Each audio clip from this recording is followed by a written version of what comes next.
I'm Samantha and welcome back to the Harp Studio. Today I want to talk to you about how to take the songs you already know and make them longer. This is so easy to do, anyone can do it. This is a skill that is super useful for basically anybody. You might be a beginner and the songs that you know are like 30 seconds long, so when someone comes over and asks you to play something, it feels like kind of awkward when it's over really quickly. Or you might be getting into gigging and playing background music and suddenly you need to fill 30 minutes or an hour with music. And you think, oh my gosh, how am I ever going to play for that long? So you don't necessarily need to learn a million new songs to fill that time. You can take songs you already know and make them longer to make them go further for you. All you need are a couple of simple tricks, so let's jump right in. To start with, this is the obvious one, but you can just repeat. You can just take what you played the first time and play it again. Everything I'm going to talk about after this also involves repeating, coming back to the beginning, and playing it slightly differently, but you can also just play the exact same thing as is 2 or 3 times without anybody batting an eye. The next thing that you can do is take one or both hands and play them an octave higher than you played them the first time. So you'll be playing the same note names, same fingerings, but just on the next instance higher on the harp. So let's say that my song starts here. I could move just my right hand up an octave, or I can move my left hand up an octave as well.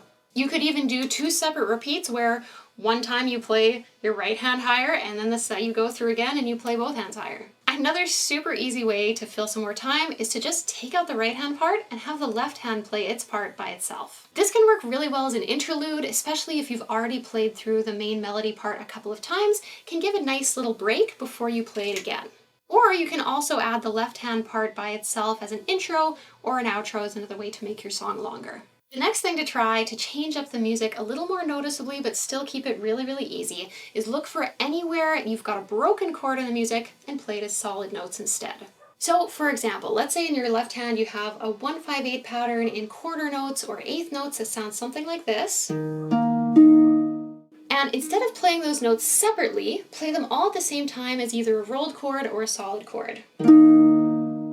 You would be placing all those fingers at the same time anyway, so for this variation, just play them all at the same time instead of one at a time. Give this a try and you'll see that it really changes the feel of the music and adds some interest to your variation. Now, this is really just scratching the surface. There are so many more things you can do to create more variations, get more creative with it, and really get your current repertoire to do more work for you. I think these skills are so empowering, so I actually made a whole course about arranging, and if you didn't know, everything we just did was making a new arrangement of your piece. The best part is you can make your own arrangements without needing to know a ton of complicated music theory, so definitely check out the link in the description if you'd like to know more.